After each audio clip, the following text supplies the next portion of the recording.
The scene: an idyllic household with no peculiarities. The cast: a traditional nuclear family, living caricatures from a Norman Rockwell piece. The parents make small talk as they all eat a breakfast of bacon and eggs. The children hurriedly scarf down their meal, eager for school.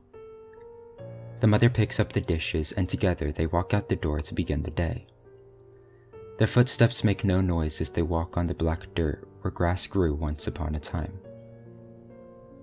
The father takes a whiff of the toxic, poisonous air and declares it is a fine day as he waves goodbye to his family and begins his trek to work.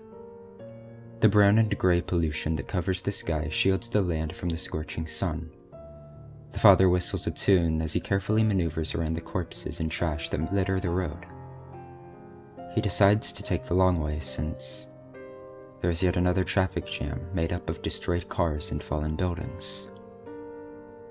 "Morning, Jim," he says to no one in particular as he steps into the decrepit office, with holes in the ceiling and decomposing bodies at the desks. "Another day, another dollar, eh?" he says for the 5,789th time to his cubicle neighbor. He types on a broken keyboard for a few hours, despite the monitor having a cracked, blank screen. Eventually, he gathers a few discarded papers, organizes them neatly, and picks up the suitcase he never opened, ready to go home. "See you tomorrow." He stops mid-sentence. Something isn't right. Morning, Jim. Wait. Suddenly his head feels like someone has hammered a nail into it. He drops his empty suitcase and looks around. The father of two walks around the office, causing rats to scurry away from their meal.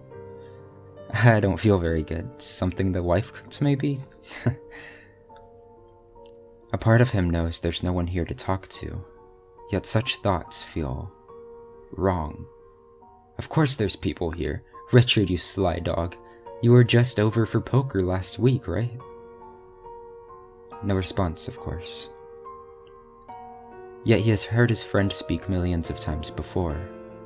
Why, he wonders, is Richard and everyone so quiet today? I need to go home and lay down, maybe. Sorry guys, don't let my episodes distract you.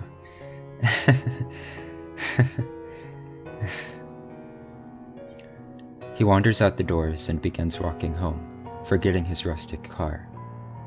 Glass crunches under his shoes in the very old parking lot.